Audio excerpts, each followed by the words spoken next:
El polvo de Judea flota suspendido en el aire, dorado y espeso, bajo un sol implacable que todo lo domina. El viento del desierto se cuela entre los olivos centenarios de Betania, trayendo consigo el aroma de la tierra seca, de las especias antiguas y el eco lejano de un llanto que se ha transformado en silencio. Es un paisaje donde la luz hiere los ojos por su intensidad, pero donde las sombras de las cuevas y los sepulcros guardan una frescura gélida, inalterable, como si el tiempo mismo se detuviera ante la entrada de la roca sellada. Eran tiempos oscuros, donde el horizonte no solo presagiaba tormentas de arena, sino también la tempestad de la traición. Jerusalén, la ciudad de piedra dorada, se alzaba majestuosa pero inquieta, vibrando bajo el yugo de Roma y las conspiraciones del Sanedrín. El mundo era un lugar duro, regido por leyes de hierro y espadas de acero, donde la muerte constituía la única frontera absoluta, un muro final e inquebrantable que ningún mortal había osado cruzar para regresar después. La esperanza parecía un pábilo humeante a punto de apagarse ante la brutal realidad de la finitud humana. Sin embargo, en medio de ese estruendo de imperios y doctrinas, existía un hogar de puertas abiertas donde reinaba la paz. Allí encontramos a un hombre que no buscaba la gloria de las batallas ni el poder del trono. No era un profeta que clamaba en el desierto, sino un amigo leal, un anfitrión silencioso cuya grandeza residía en la acogida. Pero este hombre tranquilo cargaba con la paradoja más grande de la historia, siendo de carne y hueso. Sus ojos habían visto la oscuridad absoluta de 4 días bajo tierra y, aún así, brillaban con la luz de una mañana eterna. Su nombre se convirtió en un desafío para los poderosos y en un consuelo para los afligidos. Su vida no terminó tras la lápida, sino que allí comenzó su verdadera odisea. Perseguido por ser la prueba viviente de un poder divino, navegaría mares lejanos y pastorearía nuevas almas, llevando consigo el secreto aroma del nardo y el estruendo inolvidable de una voz que lo llamó a la vida cuando todo estaba perdido. Esta es la historia de San Lázaro de Betania, el peregrino que regresó de la noche. Betania no era una ciudad de mármoles ni de murallas imponentes. Era, más bien, un refugio escondido en las colinas, un pequeño racimo de casas de piedra blanqueada que descansaba bajo la protección de palmeras y tamarindos centenarios. A apenas 3 kilómetros de Jerusalén, este humilde pueblo se había convertido en un oasis espiritual en medio de la aridez y el ruido de Judea. Mientras en la ciudad santa resonaban las discusiones de los doctores de la ley y las acusaciones del Sanedrín, en Betania reinaba una paz diferente. La paz de las almas que han aprendido a escuchar el silencio de Dios. Allí vivía Lázaro, hijo de una familia noble y respetada, cuya riqueza no estaba en el oro acumulado ni en los graneros repletos, sino en la generosidad de su corazón. Su casa no tenía puertas cerradas para el peregrino ni para el hambriento. Su mesa era abundante, no por gula, sino porque estaba dispuesta siempre para el huésped inesperado. Junto a él habitaban sus hermanas. Marta, mujer laboriosa y práctica, cuyas manos jamás descansaban en el servicio, y María, contemplativa y silenciosa, cuyo espíritu se elevaba en oración como el humo del incienso. Los tres formaban una trinidad terrena de hospitalidad, trabajo y adoración. Desde su juventud, Lázaro había demostrado una capacidad sobrenatural para la escucha y la acogida. Se contaba entre los ancianos de Betania que, siendo apenas un muchacho, había ofrecido refugio a un rabino perseguido por los celotes, arriesgando su propia vida al esconderlo en el sótano de su morada durante 3 noches de peligro. Aquella acción no había nacido del cálculo ni de la estrategia, sino de una intuición profunda, casi divina, de que su casa estaba destinada a albergar a alguien más grande que los reyes de la tierra. Era como si Lázaro hubiera sido ungido desde el vientre de su madre para ser el guardián de un santuario invisible, una antesala del cielo en medio del polvo del mundo. Y llegó el día en que el Maestro cruzó el umbral de aquella casa. Jesús de Nazaret, el rabí itinerante que hablaba con autoridad divina y caminaba rodeado de multitudes hambrientas de esperanza, encontró en Betania su único refugio verdadero. No llegó con pompa ni séquito imperial, sino como llega el agua fresca al sediento, silenciosamente, pero llenando cada rincón vacío. La amistad entre Jesús y Lázaro no se forjó en los milagros públicos ni en las disputas teológicas del templo, sino en la intimidad de la mesa compartida, en las conversaciones al atardecer, cuando el sol tiñe de púrpura las colinas, y en el consuelo mutuo ante la incomprensión del mundo. El evangelista Juan lo expresó con palabras que atraviesan los siglos como una flecha de luz. Aquel a quien tú amas. No tu discípulo, no tu seguidor, sino aquel a quien tú amas. En aquellas 4 palabras late todo el misterio de una elección divina que no se explica por méritos ni por títulos, sino por el insondable designio de un amor gratuito. Cristo, el Logos eterno hecho carne, había elegido a Lázaro no solo como anfitrión, sino como amigo del alma. Y Lázaro, con su silencio elocuente y su hospitalidad sin límites, respondió a ese amor siendo el único lugar en toda Judea donde el Hijo de Dios podía descansar sin ser interrogado, perseguido o malinterpretado. En aquella casa de Betania, bajo el techo de vigas oscuras y entre las paredes que olían a pan recién horneado y aceite de oliva, se escribían en silencio las páginas más tiernas del Evangelio. Allí, Cristo no era el Mesías exigido por las multitudes, ni el enemigo temido por los fariseos. Era simplemente el amigo que llegaba cansado del camino y encontraba una jarra de agua fresca, un lecho limpio y una sonrisa de bienvenida. Y Lázaro, el hombre sin palabras registradas en las Escrituras, hablaba con su presencia el idioma más elocuente, el del amor puro, despojado de toda vanidad, ofrecido sin esperar recompensa. Pero la fragilidad del cuerpo humano no respeta ni siquiera a los elegidos del cielo. Un día, la enfermedad cayó sobre Lázaro como una sombra inesperada. No fue una dolencia lenta y previsible, sino un mal fulminante que lo postró en el lecho con fiebre ardiente y respiración entrecortada. Su rostro, habitualmente sereno, se cubrió de un sudor frío que anunciaba la proximidad de la muerte. Sus labios, resecos, apenas podían pronunciar una oración.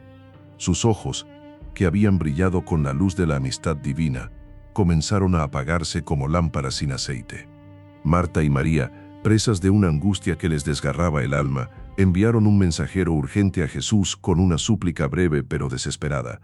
«Señor, aquel a quien amas está enfermo». No dijeron tu discípulo ni nuestro hermano, sino aquel a quien amas, porque sabían que ese lazo de amor era más fuerte que cualquier otro título. Confiaban en que el Maestro, al escuchar esas palabras, dejaría todo y correría a Betania para imponer sus manos sanadoras sobre el moribundo. Después de todo, ¿no había curado a leprosos, devuelto la vista a ciegos y enderezado espaldas encorvadas? ¿Acaso no bastaba una sola palabra suya para devolverle la salud a su amigo más querido? Pero Jesús, para desconcierto del mensajero y tormento de las hermanas, no se movió. Permaneció 2 días más donde estaba, enseñando, sanando a otros, caminando con una calma que parecía incomprensible. Mientras tanto, en Betania, Lázaro agonizaba. Las horas se arrastraban como siglos. Marta corría de la puerta al lecho, escrutando el horizonte en busca de la figura del Maestro que no llegaba. María, arrodillada junto a su hermano, le susurraba al oído palabras de consuelo que sonaban huecas ante la certeza de la muerte inminente. Las vecinas comenzaron a llegar con lamentos y lágrimas, preparando ya los lienzos funerarios y las especias aromáticas. Y llegó el momento inevitable. Lázaro exhaló su último aliento. Su pecho dejó de moverse, sus manos cayeron inertes sobre las sábanas y sus ojos se cerraron para no volver a abrirse. El silencio que siguió fue más estruendoso que cualquier grito. Marta cayó de rodillas, desgarrando su manto en señal de duelo. María, con el rostro bañado en lágrimas, besó la frente fría de su hermano y sintió que algo dentro de ella también moría. ¿Dónde estaba el Maestro? ¿Por qué no había venido? ¿Acaso el amor que profesaba a Lázaro no era suficiente para vencer la distancia y la demora? El ritual funerario judío se llevó a cabo con meticulosa solemnidad. El cuerpo de Lázaro fue lavado con agua perfumada y ungido con mirra y aloe. Lo envolvieron en lienzos blancos de lino, ciñendo cada miembro con vendas que lo inmovilizaban como a una momia. Colocaron un sudario sobre su rostro, ocultando para siempre aquellos rasgos que habían reflejado tanta bondad. Lo llevaron en procesión hasta la cueva familiar, excavada en la roca viva de la colina. Allí, en la penumbra húmeda y fría, depositaron el cuerpo sobre una losa de piedra. Luego, con esfuerzo de varios hombres, rodaron una enorme piedra circular hasta sellar la entrada del sepulcro. El sonido de esa piedra al encajar en su lugar resonó como una sentencia definitiva. Lázaro había cruzado la frontera de la cual nadie regresa. Pasaron los días, primero 1, luego 2, después 3 y finalmente 4. En el clima cálido de Judea, la descomposición del cuerpo avanzaba inexorable. Las bacterias comenzaban su labor destructora, los tejidos se hinchaban y el hedor característico de la muerte empezaba a filtrarse por las rendijas de la piedra sellada. Según la creencia judía, el alma del difunto aún rondaba cerca del cuerpo durante 3 días, pero al cuarto día se alejaba definitivamente, aceptando que la muerte era irreversible. Lázaro llevaba ya 4 días en el sepulcro. No había esperanza humana posible. La oscuridad lo había tragado por completo. Marta y María lloraban sin consuelo, rodeadas de las plañideras profesionales que gemían y se golpeaban el pecho según la costumbre. La casa de Betania, que había sido un santuario de alegría y hospitalidad, se había convertido en un lugar de duelo y silencio sepulcral. Las puertas que siempre estuvieron abiertas para el peregrino, ahora permanecían entornadas, como si el corazón mismo de la morada hubiera dejado de latir. Y en medio de ese dolor inabarcable, las 2 hermanas no podían dejar de preguntarse: ¿dónde estaba el maestro? ¿Por qué había permitido que su amigo más querido muriera sin su presencia consoladora? Finalmente, cuando todo parecía perdido, cuando el luto se había instalado como un huésped permanente en la casa de Betania, Jesús llegó. Caminaba por el polvoriento sendero que conducía al pueblo, seguido por sus discípulos desconcertados que no comprendían por qué el maestro había esperado tanto. Marta, al enterarse de su llegada, salió corriendo a su encuentro. Su rostro estaba demacrado por el llanto, sus ojos enrojecidos, pero en su mirada ardía aún una chispa de esperanza mezclada con reproche. «Señor, si hubieras estado aquí, mi hermano no habría muerto», le dijo con una mezcla de fe y desesperación que desgarraba el aire. Jesús la miró con una ternura infinita y le respondió con palabras que resonarían por toda la eternidad: «Tu hermano resucitará». Marta, aferrada aún a las doctrinas teológicas convencionales, contestó: «Sé que resucitará en la resurrección del último día». Pero el maestro, con una autoridad que trascendía el tiempo y el espacio, proclamó: «Yo soy la resurrección y la vida.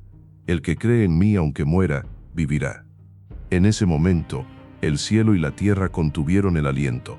No era una promesa para el futuro lejano, sino una declaración de poder presente e inmediato. María, al escuchar que el maestro había llegado, salió también de la casa seguida por la multitud de dolientes que la acompañaban. Se arrojó a los pies de Jesús y repitió, entre sollozos, las mismas palabras de su hermana: «Señor, si hubieras estado aquí, mi hermano no habría muerto». Y entonces sucedió algo que ningún evangelio puede explicar completamente, pero que todos registran con asombro reverente. Jesús lloró. El Verbo eterno, el Creador del universo, el Hijo de Dios que tenía poder sobre la vida y la muerte, derramó lágrimas humanas ante la tumba de su amigo. Aquellas lágrimas no eran de impotencia ni de duda, sino de compasión infinita. Lloraba por el dolor de Marta y María, lloraba por la ceguera espiritual de quienes lo rodeaban, lloraba por la humanidad entera atrapada en las garras de la muerte desde la caída de Adán. En ese momento, la divinidad y la humanidad de Cristo se fundieron en un solo torrente de amor que fluía hacia el sepulcro. Los judíos que presenciaban la escena murmuraban entre sí: «Mirad cómo lo amaba». Pero algunos, más escépticos, comentaban con sarcasmo: «¿No podía este, que abrió los ojos del ciego, hacer que Lázaro no muriera?». Jesús, profundamente conmovido pero con una determinación divina inquebrantable, se dirigió hacia el sepulcro. Era una cueva excavada en la roca, como era costumbre en aquella región, con una gran piedra circular que sellaba la entrada. El maestro ordenó con voz firme: «Quitad la piedra». Marta, siempre práctica incluso en medio del dolor, objetó con franqueza: «Señor, ya huele mal, pues lleva 4 días». Era una advertencia basada en la cruda realidad de la descomposición corporal, una realidad que ninguna fe podía negar ni romantizar. Pero Jesús la miró con una mezcla de suave reproche y aliento. ¿No te he dicho que si crees verás la gloria de Dios? Y los hombres, obedeciendo aunque con temor y repugnancia, comenzaron a hacer rodar la pesada piedra. El sonido chirriante de la roca contra la roca rompió el silencio tenso. Cuando la entrada quedó despejada, una ráfaga de aire fétido emergió de las profundidades de la cueva, confirmando las palabras de Marta. El olor de la muerte, inconfundible y nauseabundo, invadió el ambiente. Algunos de los presentes se cubrieron la nariz con sus mantos, otros retrocedieron asqueados. Entonces Jesús alzó los ojos al cielo, en un gesto de comunión perfecta con el Padre, y pronunció una oración en voz alta, para que todos los presentes entendieran que el milagro que estaba a punto de ocurrir provenía del trono celestial. Padre, te doy gracias porque me has escuchado. Yo sabía que siempre me escuchas, pero lo digo por la multitud que me rodea, para que crean que tú me has enviado. La atmósfera se cargó de una tensión sobrenatural. Los pájaros dejaron de cantar, el viento se detuvo, y hasta el sol pareció suspenderse en el cielo, expectante ante lo que estaba por suceder. Y entonces, con una voz que tenía la fuerza de un trueno y la autoridad del Creador pronunciando fiat sobre el caos primordial, Jesús gritó: «Lázaro, sal fuera». El mandato atravesó la barrera entre el mundo de los vivos y el reino de las sombras. Retumbó en las paredes de la cueva, resonó en los corazones de los presentes y penetró hasta las profundidades del Sheol, donde las almas de los muertos aguardaban en silencio.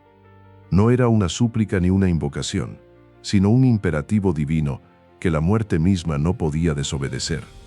Durante un instante que pareció eterno, nada se movió. La entrada oscura del sepulcro permaneció vacía, y algunos de los escépticos comenzaron a sonreír con desdén, preparándose para burlarse del Maestro.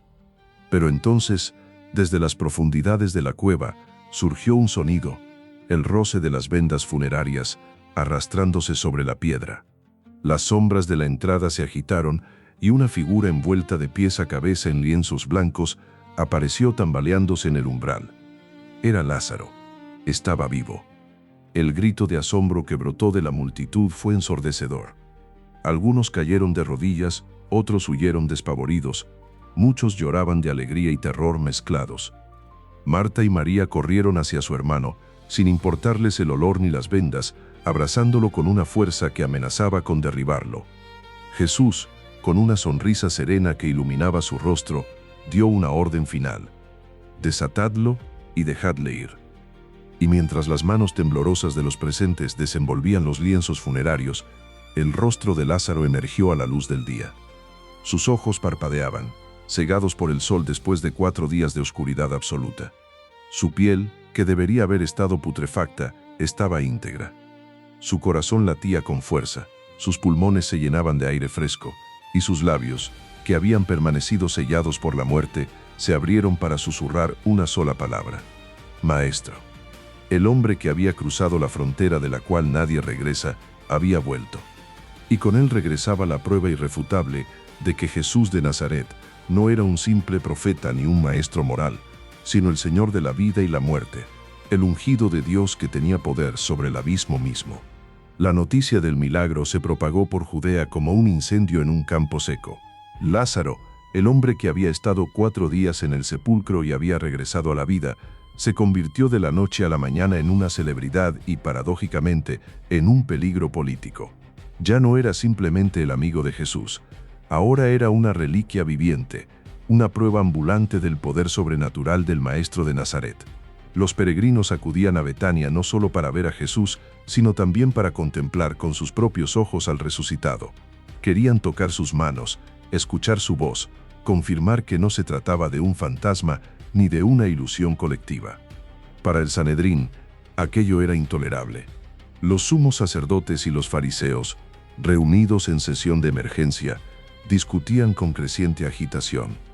¿Qué hacemos? Este hombre realiza muchos signos. Si lo dejamos seguir así, todos creerán en él, y vendrán los romanos, y destruirán nuestro lugar santo y nuestra nación. La resurrección de Lázaro había inclinado la balanza de la opinión pública de manera decisiva a favor de Jesús. Ya no bastaba con acusarlo de blasfemia o de quebrantar el sábado. Ahora tenían frente a ellos una evidencia física que ninguna argumentación teológica podía refutar. Fue entonces cuando Caifás, el sumo sacerdote de aquel año, pronunció la sentencia que sellaría el destino de dos hombres. Vosotros no sabéis nada, ni caéis en cuenta de que os conviene que un solo hombre muera por el pueblo, y no que perezca toda la nación. Sin saberlo, estaba profetizando la muerte expiatoria del Cordero de Dios. Pero la conspiración no se detuvo en Jesús. Los sumos sacerdotes decidieron también que Lázaro debía morir, porque su mera existencia desmoronaba la autoridad del templo y aceleraba la conversión de las multitudes. Los sumos sacerdotes decidieron dar muerte también a Lázaro, porque a causa de él muchos judíos se apartaban de ellos y creían en Jesús. Imaginemos la angustia de Lázaro en aquellos días. Había regresado de la muerte no para disfrutar de una segunda oportunidad de vida tranquila, sino para convertirse en blanco de los poderosos. Cada sombra en la noche podía ser un sicario enviado por el Sanedrín. Cada golpe en la puerta podía anunciar su arresto, y sin embargo, no huyó ni se escondió.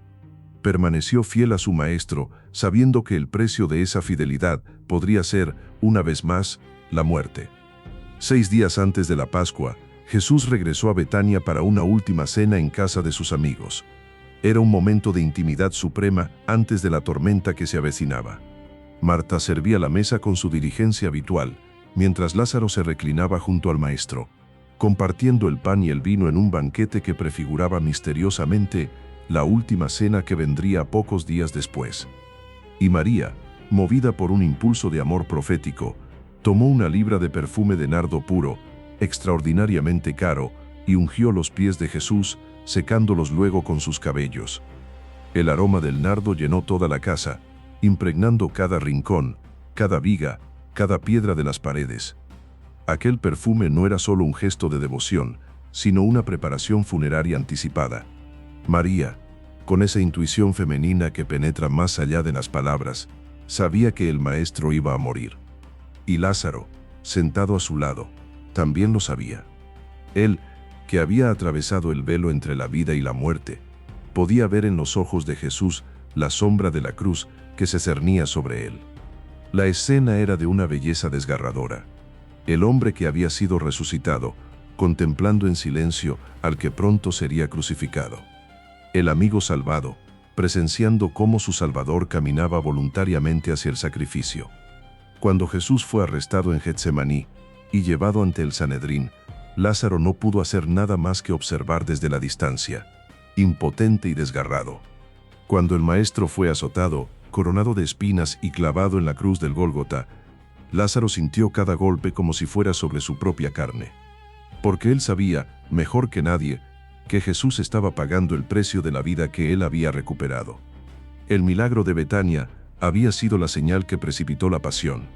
Los sumos sacerdotes habían decidido matar a Jesús, precisamente porque la resurrección de Lázaro había demostrado de manera incontrovertible su poder divino. Mientras Cristo agonizaba en el madero, Lázaro lloraba lágrimas amargas de dolor y gratitud entremezclados. Y cuando el cielo se oscureció y la tierra tembló al exhalar Jesús su último aliento, Lázaro sintió en su corazón que aquel no era el final, sino el principio de algo infinitamente más grande. Él, que había salido del sepulcro por orden del Maestro, sabía que el sepulcro no podría retener al Señor de la vida. Después de la resurrección y la ascensión del Señor, después del fuego de Pentecostés que encendió las lenguas de los apóstoles y transformó a pescadores tímidos en heraldos intrépidos del Evangelio, la persecución contra los cristianos se intensificó. Jerusalén, que había sido testigo de tantos milagros, se convirtió en un lugar peligroso para quienes llevaban el nombre de Cristo. Y Lázaro, el testigo viviente del poder del Maestro, era uno de los más buscados. Los judíos no podían permitir que siguiera predicando, que su mera presencia recordara constantemente a las multitudes el milagro que había sacudido los cimientos de su autoridad religiosa. Según la antigua tradición provenzal, recogida en la leyenda dorada y transmitida de generación en generación por los fieles de Francia, Lázaro fue arrestado junto con sus hermanas Marta y María, y también con otros discípulos del Señor. No los ejecutaron de inmediato, como habría sido lo esperado, sino que idearon un castigo más sutil y cruel. Los condenaron a una muerte lenta y agonizante en el mar. Los arrojaron a una barca desvencijada, sin velas, sin remos, sin provisiones de agua ni alimento, y empujaron la embarcación hacia las aguas profundas del Mediterráneo. Era una sentencia disfrazada de destierro, una muerte por inanición y sed bajo el sol implacable o por ahogamiento cuando la barca se hundiera en la primera tormenta. La imagen es desgarradora. Aquellos que habían acogido al Señor del universo en su casa, ahora flotando a la deriva en una frágil cáscara de madera sobre un mar inmenso. Lázaro, el hombre que había vencido a la muerte una vez, enfrentándola nuevamente en forma de olas y viento. Marta, la mujer de acción y servicio, incapaz ahora de hacer nada más que rezar. María, la contemplativa, aferrada al recuerdo del perfume de nardo y de los pies del Maestro que había ungido. Desde la perspectiva humana, estaban condenados. Pero ellos sabían que servían a un Dios que camina sobre las aguas y calma las tempestades con una palabra. Y la providencia divina se manifestó de manera prodigiosa. La barca, que debería haberse hundido o perdido en la inmensidad del mar, navegó milagrosamente durante días y noches, protegida por ángeles invisibles que actuaban como velas y timón. Atravesó tormentas que la rodearon pero no la tocaron. Esquivó escollos y rocas como guiada por una mano sabia. Y finalmente arribó a las costas de la Galia, en el puerto de Masilia, la actual Marsella. Cuando los exiliados pisaron tierra firme, cayeron de rodillas besando la arena y dando gracias al Dios que los había traído a salvo a través del abismo. Pero aquel no era solo un escape milagroso, era el comienzo de una nueva misión. Lázaro no había sido salvado de la muerte 2 veces para vivir en el anonimato. Dios lo había conducido a aquellas tierras paganas de los galos para que sembrara allí la semilla del Evangelio. Y Lázaro comenzó a predicar con una autoridad única entre todos los misioneros de la iglesia primitiva.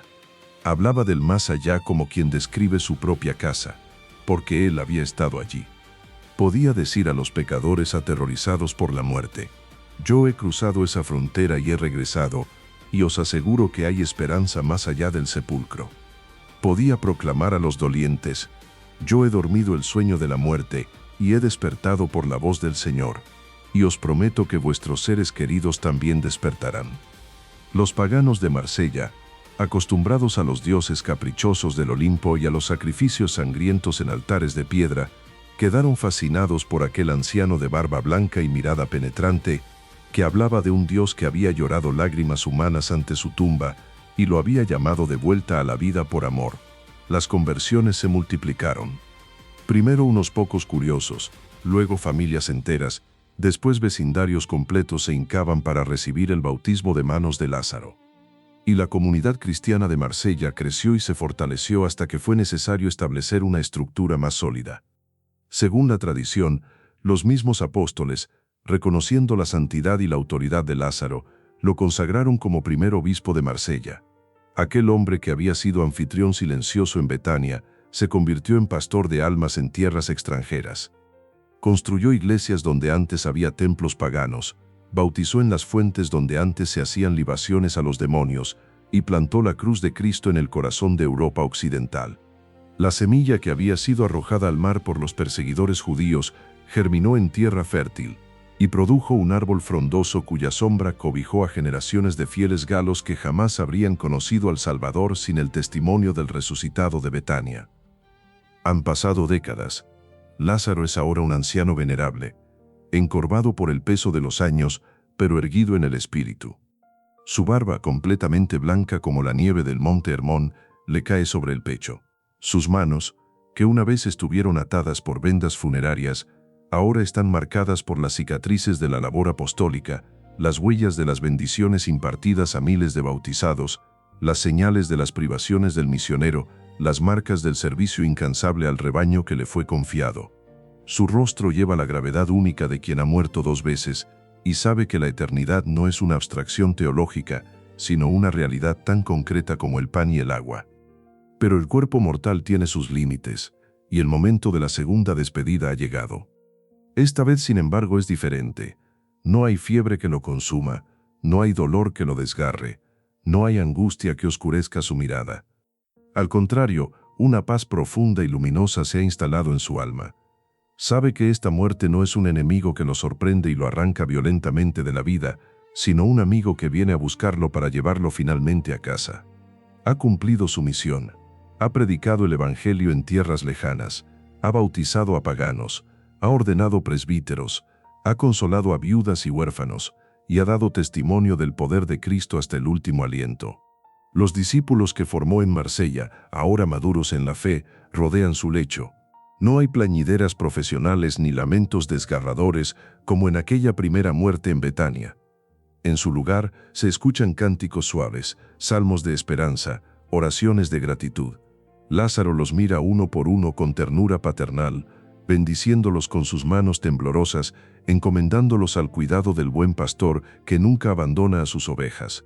Les habla con voz débil pero firme, recordándoles que la muerte no es el fin sino el comienzo, que la tumba no es una prisión sino una puerta, que el llanto de esta noche será transformado en gozo eterno en la mañana de la resurrección final. La tradición piadosa cuenta que la Santísima Virgen María, Reina de los apóstoles y consuelo de los afligidos, se apareció a Lázaro en sus últimos momentos. Ella, que había estado junto a la cruz cuando su hijo moría por la salvación del mundo, venía ahora a acompañar al amigo de su hijo en el tránsito final. Su presencia maternal llenó la habitación de una fragancia celestial, más dulce aún que el nardo de María de Betania, y su sonrisa disipó cualquier rastro de temor que pudiera quedar en el corazón del moribundo. Algunos afirman que fue el mismo Cristo, en espíritu glorioso, quien vino a buscar a su amigo, cerrando así el círculo iniciado décadas atrás en la cueva de Betania cuando lo llamó a la vida con un grito de poder divino. Lázaro cierra los ojos por última vez, pero en su rostro no hay sombra de angustia sino una sonrisa serena, casi radiante. Exhala su último aliento no con un estertor rojoso de agonía, sino con un suspiro de alivio y anticipación gozosa. Y su alma, liberada finalmente de las ataduras del cuerpo corruptible, asciende hacia la luz eterna, hacia el abrazo del amigo que lo amó hasta el extremo, hacia la morada celestial donde no hay más llanto ni dolor ni muerte, porque las cosas viejas han pasado y todo ha sido hecho nuevo. Esta vez no hay necesidad de gritar, Lázaro, sal fuera. La piedra del sepulcro no es un muro que lo aprisiona, sino una puerta abierta de par en par que da acceso al reino eterno. Esta vez no hay vendas que lo aten ni sudario que cubra su rostro, porque ha sido revestido de inmortalidad, y su cuerpo mortal será transformado en cuerpo glorioso en el día final. Esta vez, el sueño no es temporal, sino el descanso dichoso de los santos que aguardan en paz la resurrección universal y el juicio glorioso cuando Cristo vuelva en su majestad. Los fieles de Marsella lloraron la partida de su padre espiritual, pero no con la desesperación de quienes no tienen esperanza. Sepultaron su cuerpo con honor, ungiendo sus restos con óleo santo y depositándolos en un sarcófago de piedra que se convertiría en lugar de peregrinación para generaciones futuras. Y sobre su tumba grabaron las palabras que resumían toda su existencia singular: Amicus Christi, amigo de Cristo. Los siglos han pasado como ríos que fluyen hacia el mar, pero el nombre de Lázaro no ha sido borrado de la memoria de la Iglesia. En Autun, Francia, se alza la majestuosa catedral de Saint-Lazare, testimonio pétreo de la devoción que los cristianos de Occidente profesaron al resucitado de Betania. Sus muros góticos, sus vitrales luminosos y su tímpano esculpido narran en piedra y vidrio la historia del hombre que regresó de la muerte por orden del amigo divino. Miles de peregrinos han atravesado sus puertas a lo largo de los siglos, buscando la intercesión del santo que conoce ambos lados del velo. En Chipre, en la ciudad de Lárnaca, otra tradición veneranda sitúa la tumba de Lázaro en la iglesia que lleva su nombre. Allí, los cristianos orientales conservan la memoria alternativa de que el resucitado no fue a Marsella, sino que permaneció en el Mediterráneo oriental como obispo de sitio. Sea cual sea la verdad histórica entre estas dos tradiciones piadosas, lo cierto es que ambas testimonian la universalidad del impacto de Lázaro. Oriente y Occidente lo reclaman como suyo, porque su historia trasciende las fronteras geográficas y culturales. Hoy, en este siglo XXI donde la tecnología ha conquistado tantos misterios y la ciencia ha desentrañado tantos secretos de la naturaleza, donde la muerte misma puede ser retrasada con máquinas y medicamentos sofisticados, la historia de Lázaro sigue resonando con una fuerza inesperada. Miles de almas que enfrentan la pérdida de seres queridos, que se encuentran junto al lecho de un moribundo, sintiendo la impotencia absoluta ante el misterio del final, que lloran desconsoladas ante tumbas recién selladas, encuentran en el relato de Betania un hilo de esperanza que atraviesa la oscuridad. Porque Lázaro les susurra desde las páginas del Evangelio: yo estuve donde está vuestro ser amado. Yo crucé esa frontera aterradora, y os digo que hay alguien al otro lado, alguien que nos ama y nos espera, alguien cuya voz tiene poder para despertar a los muertos. Las viudas que atraviesan la soledad helada de las noches sin su compañero, los padres que han perdido a un hijo y sienten que su corazón ha sido arrancado de raíz, los enfermos terminales que ven acercarse inexorablemente la sombra de la muerte, todos ellos miran hacia Lázaro como hacia un faro en medio de la tormenta. No buscan explicaciones filosóficas ni argumentos teológicos abstractos. Buscan el testimonio de alguien que ha estado allí y ha regresado, de alguien que puede decir con autoridad: el amor es más fuerte que la muerte. Y Lázaro, desde su morada celestial, sigue intercediendo por todos aquellos que claman en la noche pidiendo luz. El polvo de Judea, donde comenzó esta historia, sigue flotando dorado bajo el sol de Oriente Medio. Las colinas de Betania permanecen, aunque el pequeño pueblo se ha transformado con los siglos.